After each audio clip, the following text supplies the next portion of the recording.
Hi guys. Welcome and स्वागत है आप सबका अपने चैनल में मैक्सवेल सर। तो हम लेके आ गए हैं आपके लिए एनडीए की वन शॉट वीडियो फॉर आपके बायोलॉजी का जो आपके टॉपिक्स हैं उनके बारे में। तो आज हम डिस्कस करने वाले हैं ब्लड ग्रुप्स के बारे में। ब्लड ग्रुप्स का कंप्लीट कंसेप्ट हम डिस्कस करने वाले हैं। ये एक बहुत इंपॉर्टेंट टॉपिक है जो ज़्यादातर बच्चे मिस कर देते हैं, लेकिन इससे आपका एग्जाम में क्वेश्चन ज़रूर आता है।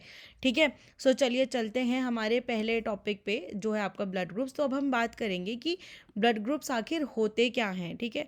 तो ब्लड ग्रुप्स जो होते हैं हमारे, उन्हें हम डिफाइन कैसे करते हैं, ठीक है, इनके बारे में हम पूरा डिटेल में पढ़ेंगे। तो सबसे पहले इसकी डेफिनेशन की इन बेसिक इसके अंडरस्टैंडिंग के बारे में बात करते हैं। तो ब्लड ग्रुप्स जो होते हैं उनको आपका दो टाइप से आपका क्लासीफाई करा जाता है। ठीक है। एक होता है आपका एंटीजन, ठीक है, जो कि आपके आरबीसी के सरफेस पे प्रेजेंट होते हैं। ठीक है। और दूसरी होती हैं आपकी एंटीबॉडीज़। ठीक है। एंटीबॉडीज़ जो कि आपकी प्लाज्मा में प्रेजेंट होती है। ठीक है। अब ये जो होती है ना आपका जो एंटीजन और एंटीबॉडीज़ है, इन दोनों के प्रेजेंस के हिसाब से ही जो आपके ब्लड ग्रुप है उसको आपका डिटरमाइन करा जाता है। ठीक है। एंटीजन्स क्या होते हैं? एंटीजन्स आपके ग्लाइकोप्रोटीन्स होते हैं। ठीक है। ये क्या होते हैं आपके? ये ग्लाइकोप्रोटीन्स होते हैं। जैसे कि हमने बात करी कि अगर आपका एक आरबीसी है तो ये इसकी सरफेस पे आपके एंटीजन जो हैं ये प्रेजेंट होते हैं। ठीक है। और ये एक आपके आइडेंटिफिकेशन मार्कर की तरह काम करते हैं। ठीक है। ये क्या करते हैं? आपके आइडेंटिफिकेशन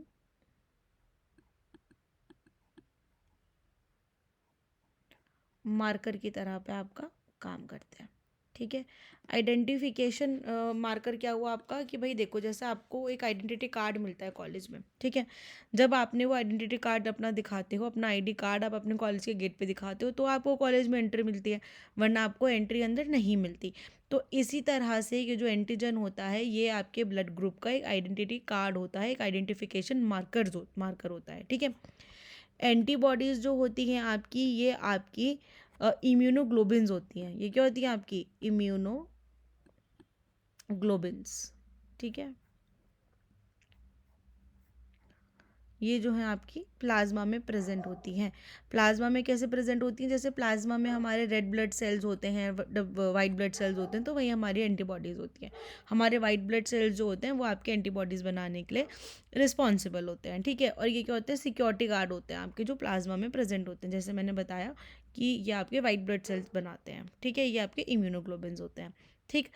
क्या होता है, अब अगर हमारी बॉडी में कोई फॉरेन मटेरियल आपका एंटर कर रहा है तो ये जो एंटीबॉडी है ये उसके खिलाफ एक्ट करती है, इसको ये इनगल्फ कर लेती है और आगे के लिए इसके खिलाफ एंटीबॉडी बना के रख देती है। मतलब कि ये इसके लिए आपको, अगर दोबारा से आपको वो इन्फेक्शन होएगा तो ये तैयार खड़ी रहेंगी बंदूक लेके। ठीक है। जैसे होता है ना कि अब हमारी कोई बॉर्डर है हमारा कहीं का, ठीक है, इंडिया पाकिस्तान के बीच का कोई पर्टिकुलर बॉर्डर है। हमें पता है इस बॉर्डर से यहाँ से आतंकवादी घुसते हैं। ठीक है। तो एक बार तो हमारे जो सिपाही हैं, जो हमारे सोल्जर्स हैं, उन्होंने इन्हें मार के ख़त्म कर दिया। लेकिन अब अगली बार के लिए भी ये सतर्क रहेंगे यहाँ पे कि अगर इस वाले बॉर्डर से दोबारा से हमारे ये घुसेंगे या दोबारा से यहाँ से हमारा इन्वेजन होता है, यहाँ से दोबारा से आतंकवादी घुसते हैं, तो यहाँ ऑलरेडी बंदूक लेके हमारे सिपाही खड़े रहेंगे उन्हें मारने के लिए। तो जो हमारी एंटीबॉडीज़ होती हैं वो भी यही तरह से काम करती हैं कि भाई अगर दोबारा से ये इन्फेक्शन होगा तो ये लोग बंदूक लेके खड़े रहेंगे वहाँ पे उसको ख़त्म करने के लिए। ठीक है। अब क्या होता है कि अगर हमारी बॉडी में कोई रॉन्ग एंटीजन चला गया तो एंटीबॉडी उसको अटैक करती है। मतलब कि जैसे अगर ए ब्लड ग्रुप वाले को आपने बी ब्लड ग्रुप चढ़ा दिया, ठीक है, तो यानी कि उसमें आपका रॉन्ग एंटीजन चला गया। अब जब उस पर आपका रॉन्ग एंटीजन चला गया तो उसमें क्या होगा कि उसके खिलाफ एंटीबॉडीज़ बनने लग जाएंगी, क्योंकि हमारे पास वो बी वाला एंटीजन तो है ही नहीं। और फिर वहाँ पे होगा आपका एग्लूटिनेशन। एग्लूटिनेशन का मतलब होता है ऐसे क्लम्प बन जाता है ब्लड्स का। ठीक है। ये भी हम आगे बात करेंगे तो आप लोगों को ये और ज़्यादा आराम से समझ में आएगा। ठीक है। जेनेटिक्स से पहले हम एक बार थोड़ा सा और ब्लड ग्रुप के बारे में बात कर लेते हैं कि आपका ए ब्लड ग्रुप जो होता है, आपका बी जो होता है, उसमें आपके कौन से एंटीजन्स होते हैं और कैसे कैसे होते हैं। ठीक है। अब बात आती है कि हमारे पास भी ब्लड ग्रुप कितने होते हैं। हमारे पास 4 ब्लड ग्रुप होते हैं, A B, A B and O. ठीक है। ये 4 हमारे ब्लड ग्रुप्स होते हैं। ठीक। अब जो ए है हमारा, इसके पास में आपका एंटीजन ए होता है। ठीक है।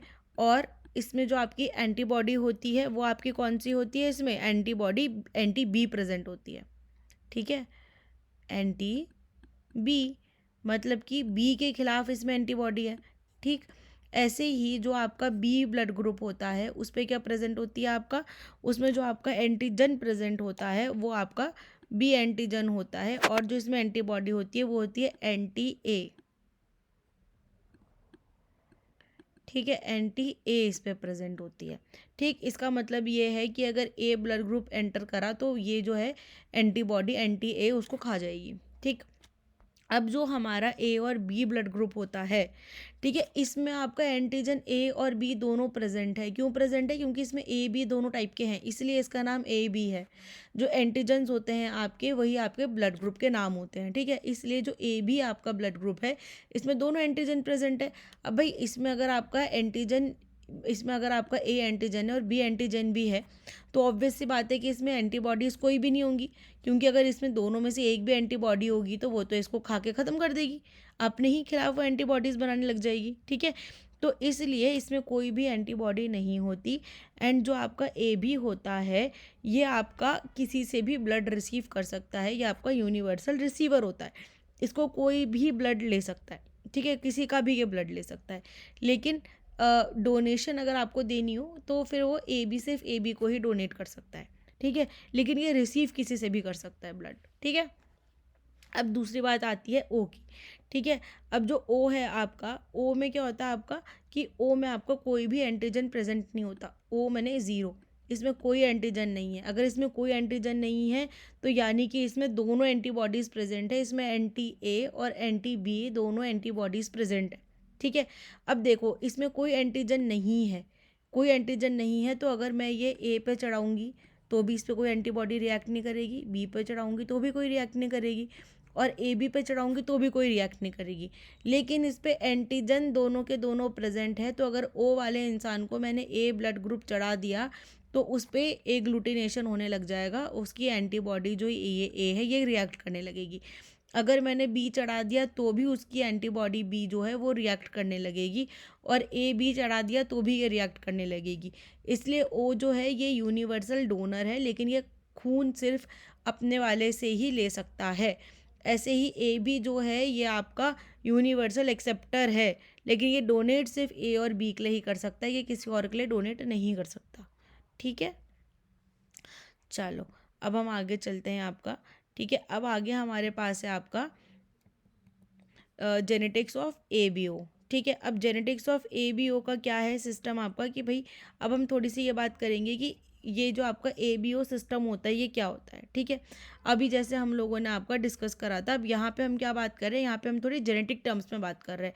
ए बी ओ सिस्टम क्या होता है, ये जो हमने ए बी ए ये 4 ब्लड ग्रुप पढ़े, ये आपका ए बी ओ सिस्टम होता है। ठीक है, ब्लड ग्रुप्स को डिफाइन करने का।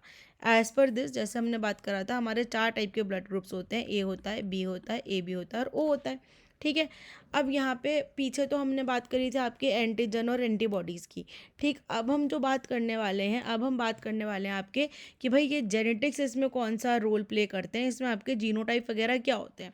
ठीक, तो अब यहाँ पे सबसे पहली बात आती है कि भाई ये जो आपके ब्लड ग्रुप के लिए जीन होता है रिस्पॉन्सिबल, ये जो एलीज होती हैं आपकी, जो डिटरमाइन करते हैं कि भाई कौन सा आपका एंटीजन होगा, कौन सा आपकी एंटीबॉडी होगी, तो वो आपकी क्रोमोसोम 9 में सिचुएटेड होती है। ये चीज़ आपके एग्जाम में पूछी जा सकती है, ये बहुत इंपॉर्टेंट है, इसे याद रखना कि ब्लड ग्रुप के लिए जो आपका जीन रिस्पॉन्सिबल होता है वो क्रोमोसोम 9 में आपका लोकेटेड होता है। ठीक है, अब जैसे हमने बात करी थी कि भाई यहाँ पे हमारी दो टाइप के दो टाइप के हमारे एंटीजन है और दो टाइप की हमारी एंटीबॉडी है, anti A anti B. Antigen भी हमारा ए और बी था। ठीक है, वही आपका मिक्स मैच करके आपके 4 ब्लड ग्रुप्स बना रहे हैं। ठीक है, अब इन एंटीजन्स के लिए रिस्पॉन्सिबल जो होते हैं आपके, वो हमारे ये टाइप के जीनोटाइप्स होते हैं। ठीक है, एक होता है हमारा जीनोटाइप आई ए, एक होता है हमारा आई बी, और एक है हमारा स्मॉल आई। ठीक है, अब जो हमारा आई ए है, ठीक है, ये हमारे अगर ब्लड ग्रुप ए है हमारा तो हमारे डबल होंगे। देखो डबल क्यों होते हैं, क्योंकि हमारे को एक पेयर मिलेगा मदर से, एक पेयर मिलेगा फादर से। ठीक है, तो अगर ये डबल आपका आई ए है तो आपका ब्लड ग्रुप ए होगा। अगर आपका आई ए एंड ये छोटा वाला आई है तो भी आपका ब्लड ग्रुप ए होगा। क्यों? क्योंकि ये जो आई ए और आई बी है आपका, ये आपके डोमिनेंट जीन्स होते हैं, ठीक है, ये डोमिनेंट जीन्स होते हैं आपके। जैसे अब हमने यहाँ पे भी पढ़ा था, अगर हम यहाँ से भी इसे रिलेट करें तो जो आपका ओ है, स्मॉल आई है, तो वहाँ पे तो आपका कोई एंटीजन है ही नहीं, है ना, वहाँ पे कोई आपका एंटीजन ही नहीं है, ठीक है। तो यानी कि भाई वो आपका कहीं शो ही नहीं कर रहा है, तो इसलिए अगर आई ए आपका जहाँ पे भी आएगा ये आपका, और आई बी आपका कैपिटल वाला जहाँ पे भी ये आएगा, ये दोनों के दोनों आपके डोमिनेंट जीन्स होते हैं, तो इसलिए ये ही खुद को एक्सप्रेस करेंगे, ठीक है। ऐसे ही अगर ब्लड ग्रुप बी तब होगा जब आपका आई बी होगा, या आई बी एंड स्मॉल आई होगा, ठीक। ए बी ब्लड ग्रुप में दोनों का मिक्सचर होता है, जैसे कि हमने यहाँ पीछे भी पढ़ा था कि इसमें आपके दोनों तरीके के एंटीजन प्रेजेंट होते हैं, तो इसीलिए इसमें आपके दोनों तरीके के एलिलीज प्रेजेंट होंगी, ठीक है, आई ए एंड आई बी। और जब दोनों आपका स्मॉल है, दोनों ही आपके रिसेसिव वाले हैं, तो यानी कि क्या होगा, आपका ब्लड ग्रुप ओ होगा, ठीक है। अब ये आपके इस तरह से आपके जीन्स जो होते हैं वो इस तरह से डिवाइडेड होते हैं, ठीक है। अब इसके बाद में आपका एक दूसरा सिस्टम होता है, ठीक है, जो आपका होता है अब ये देखो, ये आपका रिसेसिव वाला की अभी बात आ रही है। पहले मैं आपको एक बार आर एच फैक्टर एक्सप्लेन कर दूँ, फिर उसके बाद में दोबारा से वापस के रिसेसिव वाले पे आऊँगी, एग्जाम्पल भी दूंगी, ठीक है। ये वो जो मैंने अभी आपसे डिस्कस करा था वो आपका normal A B O system था, ठीक है। अब इसके साथ में क्या होता है, इसके साथ में आपका पॉजिटिव एंड नेगेटिव भी चलता है, कि भाई ए पॉजिटिव ए नेगेटिव, और ए पॉजिटिव वाला आपके ए नेगेटिव वाले को ब्लड नहीं दे सकता, ठीक है, ये भी आपकी इसमें आपको ध्यान रखना पड़ता है, ठीक है। तो क्या होता है कि भाई अब आर एच फैक्टर क्या होता है, आर एच फैक्टर जो होता है, आर एच फैक्टर आपका यही पॉजिटिव ब्लड ग्रुप है या नेगेटिव ब्लड ग्रुप है, इसको आपका डिटरमाइन करता है, ठीक है। और ये आपका सबसे पहले रीसिस मंकी में आपका डिस्कवर हुआ था, इसलिए इसे आर एच फैक्टर बोलते हैं। अगर आपका ये जो डी एंटीजन है, ठीक है, अभी तक हमने वहाँ पे ए बी एंटीजन पढ़ा था, और ये जो आपका डी एंटीजन होता है ये आपका किस लिए रिस्पॉन्सिबल होता है, पॉजिटिव या नेगेटिव देने के लिए। अगर आपका डी एंटीजन प्रेजेंट है तो इसको आपका blood group R H positive होगा, यानी कि A positive B positive A B positive या ओ पॉजिटिव। और अगर आपका आर एच नेगेटिव है, यानी कि आपका डी एंटीजन एब्सेंट है, तो आप ब्लड ग्रुप नेगेटिव टाइप के हो जाओगे, A negative B negative A B negative, ठीक है, या फिर ओ नेगेटिव, ठीक। अब क्या दिक्कत आती है कि भाई देखो, अगर जो सबसे ज़्यादा इसकी जो दिक्कत आती है वो एक तो आती है जब हम ब्लड ट्रांसफ्यूजन कर रहे हैं, यानी कि जब हम किसी को खून चढ़ा रहे हैं, ठीक है। तो अगर हम किसी को खून चढ़ा रहे हैं, हमने किसी पॉजिटिव वाले को नेगेटिव वाले का ब्लड ग्रुप चढ़ा दिया, ठीक है, या हमने नेगेटिव वाले को पॉजिटिव वाले का ब्लड ग्रुप चढ़ा दिया, तो बहुत दिक्कत हो जाती है, क्योंकि उसके खिलाफ आपकी एंटीबॉडीज़ बनने लगती हैं, ठीक है। अगर कोई नेगेटिव है, आपका ए नेगेटिव है, इसके पास में आपका डी एंटीजन था ही नहीं, ठीक है, और इसको हमने ये आर एच पॉजिटिव वाला ब्लड ग्रुप चढ़ा दिया, आर एच पॉजिटिव में आपका डी एंटीजन प्रेजेंट है, तो क्या होगा कि इसके खिलाफ एंटीबॉडीज़ बनने लग जाएंगी, ठीक है, भले ही आपने ए ही ब्लड ग्रुप चढ़ाया हो, लेकिन अगर आपने उसको ये एब्सेंट वाला चढ़ा दिया तो उसके खिलाफ एंटीबॉडीज़ बनेंगी और आपका कोगुलेशन हो जाएगा। सिमिलर केस में अगर आपने पॉजिटिव को नेगेटिव चढ़ा दिया तो आपकी 80% चांसेस में तो आपका दिक्कत नहीं होता, लेकिन बाकी 20% में आपका कोई ना कोई प्रॉब्लम हो सकता है अराइज।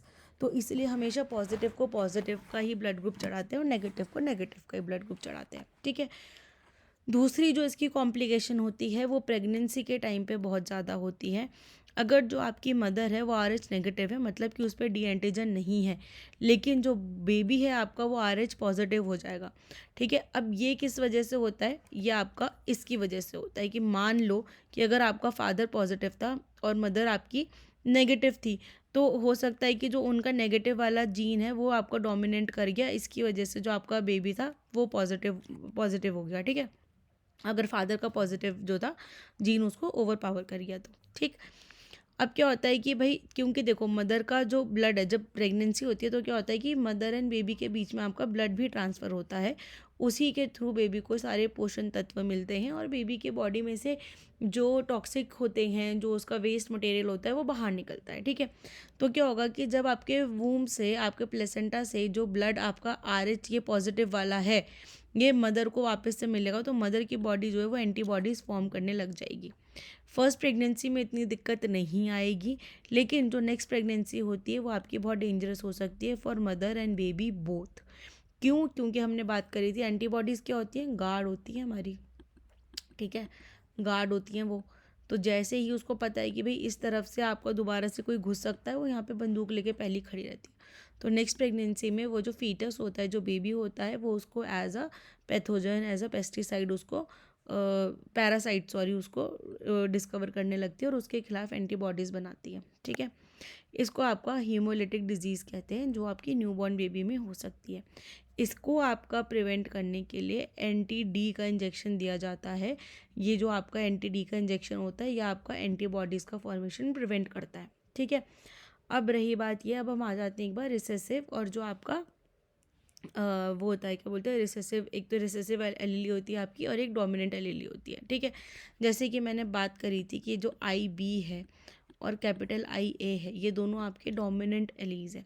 ठीक है, ऐसे ही जो आपका ये स्मॉल आई है, ये आपका कोई एंटीजन नहीं प्रोड्यूस करता, क्योंकि ये आपका ओ में हमें पता है भाई, जो ओ है आपका, इसमें आपका कोई एंटीजन होता ही नहीं है। तो इसलिए ये जो होता है आपका, ये आपका एक रिसेसिव एलीली होता है। ठीक है, इससे आपका ब्लड ग्रुप ओ बनता है। ठीक, अब एक लॉजिक होता है कि भाई जो हम 4 पॉसिबल ब्लड ग्रुप्स जो होते हैं भाई, वो हमने कैसे निकाले या कैसे बन रहे हैं हमारे। ठीक है, तो ये होता है आपका पुनिट स्क्वायर लॉजिक। ठीक है, अब पुनिट स्क्वायर लॉजिक में क्या होता है कि भाई अगर अगर तुम्हारा जो पेरेंट है, एक पेरेंट आपका ए ब्लड ग्रुप का है और एक पेरेंट आपका बी ब्लड ग्रुप का है। ठीक है, तो जो बेबी है वो चारों में से किसी भी ब्लड ग्रुप का हो सकता है, अगर एक पेरेंट का ए है और एक पेरेंट का बी है ब्लड ग्रुप। ठीक है, क्यों? क्योंकि देखो, एक पेरेंट का हमारा आई ए है, एक का आई बी है। ठीक है, अब ये अगर ब्लड ग्रुप क्या बोलते हैं, ब्लड ग्रुप अगर आई ए वाला जो है, इसका पूरा का पूरा कंप्लीट आई ए है और ये आई बी है, तो इतनी दिक्कत नहीं है। लेकिन अगर इनके पास पे एक तुम्हारा रिसेसिव एलीली है, ओ वाला, स्मॉल आई वाला, तो प्रॉब्लम क्या आती है कि भाई अब देखो, अगर हम क्रॉस देखें तो आई बी आपका सेम स्मॉल के साथ में रिपीट हो सकता है। अगर सेम स्मॉल के साथ में रिपीट हुआ तो बेबी आपका बी ब्लड ग्रुप का हो जाएगा। आई ए आपका सेम क्रॉस करके ये स्मॉल वाले के साथ में आ सकता है, तो बेबी आपका ए ब्लड ग्रुप का हो जाएगा। ठीक है, दूसरा क्रॉस क्या हो सकता है, आई बी और आई ए, अगर ये हुआ तो बेबी आपका ए बी ब्लड ग्रुप का हो सकता है। और दूसरा क्रॉस क्या बन सकता है आपका, स्मॉल आई और स्मॉल आई होगा तो ओ ब्लड ग्रुप का होगा। तो यानी कि अगर किसी पेरेंट का आपका capital I A small I blood group है और दूसरे पेरेंट का कैपिटल आई बी और स्मॉल आई ब्लड ग्रुप है, तो बच्चा किसी भी चार में से एक का हो सकता है। और ये एनडीए का एक फेवरेट क्वेश्चन है, इसको वो लोग बहुत प्यार करते हैं। ये क्वेश्चन आपके पास ज़रूर पूछा जा सकता है, उन्हें ऐसे कंसेप्चुअल क्वेश्चंस पूछने बहुत पसंद है। ठीक है, वो आपको सीधा ये पूछ लेंगे कि भाई कौन सी एलीली होनी चाहिए आपके दोनों पेरेंट्स की, अगर आपके चारों ब्लड ग्रुप पॉसिबल है, या आपको ये एलीली दे देंगे और बोलेंगे कि बताओ बच्चे का ब्लड ग्रुप क्या होगा। तो ऐसे में आपको कंफ्यूज नहीं होना है, आपको नॉर्मल आपके क्रॉस का लॉजिक लगाना है कि अगर एक आपका ब्लड ग्रुप ये है और एक ब्लड ग्रुप आपका ये है, तो आपके पॉसिबल क्रॉसेस क्या बन सकते हैं, आपके परम्यूटेशन कॉम्बिनेशन आपके क्या बन सकते हैं। ठीक है, चलते हैं आगे।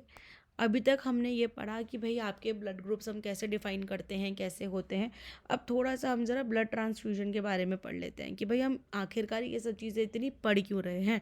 तो ये हम पढ़ क्यों रहे हैं, क्योंकि हमारे को ब्लड ट्रांसफ्यूजन की ज़रूरत पड़ती है। ठीक है, आपने देखा होगा, पिक्चरों में भी बहुत देखा होगा, नॉर्मली भी सुना होगा कि भाई किसी को ए ब्लड ग्रुप चाहिए, किसी को ए पॉजिटिव, बी पॉजिटिव, ऐसे ब्लड ग्रुप की ज़रूरत पड़ रही है। ठीक है, तो इसमें क्या होता है आपका कि जो डोनर के एंटीजन है, ठीक है, जो हमारे डोनर के एंटीजन हैं वो आपके रिएक्ट नहीं करने चाहिए आपके रेसिपिएंट के एंटीबॉडीज़ के साथ में। ठीक है, अगर वो रेसिपिएंट के एंटीबॉडीज़ के साथ में रिएक्ट कर रहे हैं, अगर मिसमैच हो जाएगा तो आपका एग्लूटिनेशन हो सकता है, आपकी क्लॉटिंग हो सकती है, आपका शॉक, बॉडी को शॉक, मतलब इंसान को शॉक नहीं, जैसे कोई एकदम से डर जाता है ना, वो वाला शॉक नहीं, बॉडी आपकी शॉक में जा सकती है।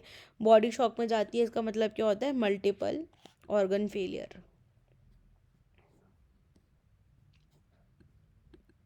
Multiple organ failure. ठीक है, मल्टीपल ऑर्गन जो है वो फेल हो जाते हैं और आपकी डेथ भी पॉसिबल है इन लॉट ऑफ केसेस। ठीक है, अब क्या होता है कि भाई इसका सबसे सेफेस्ट तरीका यही है कि same blood group and same RH factor, ठीक है, वो चढ़ाया जाए। ए पॉजिटिव को आप ए पॉजिटिव ही चढ़ाओ, बी पॉजिटिव को बी पॉजिटिव चढ़ाओ, ए बी नेगेटिव को ए बी नेगेटिव ही चढ़ाओ। ठीक है। तो भाई ताकि उनमें कोई आपका एंटीजन का जो अटैक है, जो आपके एंटीबॉडीज़ का अटैक होना है, वो हो ही ना। ठीक है, चलो आगे चलते हैं। अब एक तुमने चीज़ बार बार देखी होगी कि हम एग्लूटिनेशन की बात कर रहे हैं, तो एग्लूटिनेशन आखिर होता क्या है? ठीक है, एग्लूटिनेशन होता है तुम्हारा clumping of RBCs due to antigen antibody reaction. ठीक है, ऐसे आरबीसीज का क्लम्प बन जाता है, तो वो आपका एग्लूटिनेशन होता है। अब अगर तुम्हारी ये जो आर्टरीज हैं, इसमें अगर तुम्हारा यहाँ पे क्लम्प बन गया तो ब्लड फ्लो जो है वो रिस्ट्रिक्ट हो जाएगा। ठीक है, और दूसरा क्या होगा कि भाई तुम्हारा जो ब्लड है, जब तुम्हारे तुम्हारे अंदर जो ब्लड चढ़ाया जा रहा है, तुम्हारा एग्जिस्टिंग ब्लड उसके खिलाफ एंटीबॉडीज़ बना रहा है, तो वो आरबीसीज को भी डिस्ट्रॉय करेगा, वो डब्ल्यूबीसी को भी डिस्ट्रॉय करेगा। तो उससे तुम्हारा क्या होगा कि ब्लड तुम्हारा ख़त्म होने लगेगा, डिस्ट्रॉय होने लगेगा, क्लम्पिंग हो जाती है तुम्हारी आरबीसीज की। ठीक है, तो ये तुम्हारा वो होता है, क्या बोलते हैं हम, इसे एग्लूटिनेशन कहते हैं। तो बेसिकली क्या होता है कि ये जो एंटीबॉडी है तुम्हारी, ठीक है, जो एंटीबॉडी है ये तुम्हारे आरबीसीज पे चिपक जाती है और देन उसको ये ऐसे क्लम्प में फॉर्मेशन कर देती है। ठीक है, इससे तुम्हारा जो कॉम्प्लेक्स फॉर्म होता है उसे एंटीजन एंटीबॉडी कॉम्प्लेक्स कहते हैं। इस कॉम्प्लेक्स का नाम याद रखना, ये पूछा जा सकता है। ठीक, अब इससे क्या होता है तुम्हारा, इससे तुम्हारे एक तो क्लम्पिंग हो जाती है जैसे कि मैंने बताया आरबीसीज की, दूसरा ये जो ब्लड वेसल है तुम्हारी इसकी ब्लॉकेज होगी, तीसरा क्या होता है कि भाई अगर आरबीसी तुम्हारे कम हो रहे हैं, आरबीसी तुम्हारे ख़त्म हो रहे हैं, तो क्या होगा कि ऑक्सीजन की जो सप्लाई है वो भी कम हो जाएगी, डिमिनिश हो जाएगी, रिड्यूस हो जाएगी। ठीक है, इससे भी क्या होता है कि भाई तुम्हारा ये लाइफ थ्रेटनिंग कंडीशन होती है, सीवियर केसेस में तुम्हारी डेथ भी हो सकती है पेशेंट की। ठीक है, चलो आगे चलते हैं। अब हम बात करते हैं भाई ऑर्गन डोनेशन जो हमारा होता है, तो ऑर्गन डोनेशन में भी आपका जो ब्लड ग्रुप है वो इसीलिए आपका बहुत ज़्यादा मैच करा जाता है, आपकी पूरी कंपैटिबिलिटी देखी जाती है ब्लड की, ताकि ऐसा ना हो कि भाई जिसको भी तुमने वो ऑर्गन लगाया है उसके ऑर्गन में कुछ मिसमैच हो जाए। ठीक है, तो इसमें क्या होता है तुम्हारा सबसे पहले तुम्हारी HLA मैचिंग होती है कि भाई जो तुम्हारा ब्लड ग्रुप है, जो तुम्हारा ऑर्गन है, वो सही से उस पर फिट हो रहा है नहीं हो रहा है, टिश्यू की कंपैटिबिलिटी चेक करी जाती है, और उसके बाद में तुम्हारे इम्यूनो सप्रेसेंट ड्रग्स दिए जाते हैं जिससे कि जो एंटीबॉडीज़ हैं तुम्हारी, एंटीबॉडीज़ जो हैं, ठीक है, वो तुम्हारी फॉर्म ना हो इस नए ऑर्गन के खिलाफ। ठीक है, एक टेस्ट और होता है इसका, जो ब्लड मतलब जो बिल्कुल बेसिक सा टेस्ट होता है आपका ब्लड चढ़ाने से पहले या ऑर्गन डोनेशन से पहले, एक पेट्री डिश में जिसको भी चढ़ाना है रेसिपिएंट, ये रेसिपिएंट का ब्लड लेते हैं। ठीक है, मैं आरी लिख रही हूँ, इसको भी रेसिपिएंट का ब्लड लेते हैं, इसमें कुछ ड्रॉप्स जो हैं आपके डोनर की ब्लड डालते हैं। ठीक है, अगर यहाँ पे आपका क्लम्प का फॉर्मेशन हुआ, मतलब कि ये ब्लड चढ़ाने के लिए सूटेबल नहीं है, अगर यहाँ पे क्लम्प का फॉर्मेशन नहीं हुआ तो ये ब्लड आपका चढ़ाने के लिए सूटेबल है, उसको आप फिर नेक्स्ट लेवल की जो स्क्रीनिंग होती है उसके लिए ले जा सकते हैं। ठीक है, तो बच्चों आज की क्लास के लिए बस इतना ही। आज हम लोगों ने आपका ब्लड ग्रुप्स जो है उसे हमने पूरा डिटेल में स्टडी करा। ठीक है, पूरे ब्लड ग्रुप्स को हमने अच्छे से पढ़ा। अगर आपके माइंड में कोई भी क्वेश्चन है, कोई क्वेरीज है, तो नीचे कमेंट ज़रूर कीजिएगा, और आपको अगर क्लास अच्छी लगी है तो please like share and subscribe कीजिएगा। ठीक है, हमारे स्टैट्स के अकॉर्डिंग कई सारे बच्चे ऐसे हैं जो हमारी क्लासेस देखते हैं लेकिन हमारे चैनल को सब्सक्राइब नहीं कर रहे हैं, तो बेटा अगर आप हमारे चैनल को सब्सक्राइब करेंगे तो हमें भी बहुत हेल्प मिलेगी, और आपको भी जल्द से जल्द नोटिफिकेशन सबसे पहले मिलती रहेगी हमारी हर न्यू वीडियो अपलोड की। एंड हमारी किस टाइप की वीडियोज़ और आनी चाहिए उसमें भी आपको एक से रहेगा। सो प्लीज़ सब्सक्राइब कीजिएगा चैनल को, कंटेंट आपको हमेशा मस्त मिलेगा, सबसे हट के मिलेगा और सबसे बेस्ट मिलेगा, ये हमारी गारंटी है। ठीक है, ओके बच्चों, तो मिलते हैं आपको नेक्स्ट क्लास में। Stay tuned for more updates. Thank you.